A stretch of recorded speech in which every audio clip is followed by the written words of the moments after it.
السلام علیکم دوستوں، میں ہوں سمیر خان اور آپ دیکھ رہے ہیں ہیلتھ کیئر سمیر کے ساتھ۔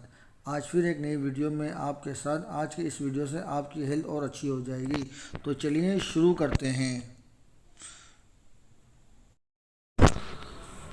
السلام علیکم دوستوں، آج کی ویڈیو میں ہم جانیں گے کینسر کے خطرات کو کیسے کم کیا جائے۔ کینسر کے خطرات میں کمی۔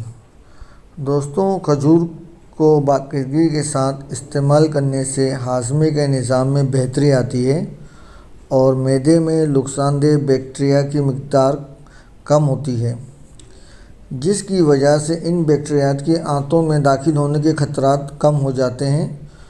اور ایک طبی تحقیق کے مطابق جو دل کھجور کو باقاعدگی کے ساتھ استعمال کرتے ہیں، ان کے معدوں میں فائدہ مند بیکٹیریوں کی تعداد بڑھ جاتی ہے، جس کی وجہ سے آنتوں کا کینسر کے خطرات کم ہو جاتے ہیں۔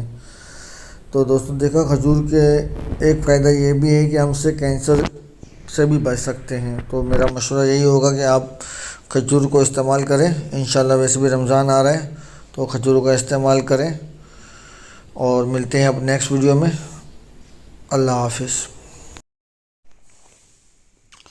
دوستوں، امید ہے آپ کو ہماری ویڈیو پسند آئی ہوگی۔ ایسی معلوماتی ویڈیو کے لیے ہمارے چینل کو لائک کریں، ہمارے چینل کو سبسکرائب کریں اور دوستوں کو شیئر کریں۔ ملتے ہیں اب نیکسٹ ویڈیو میں۔ اللہ حافظ۔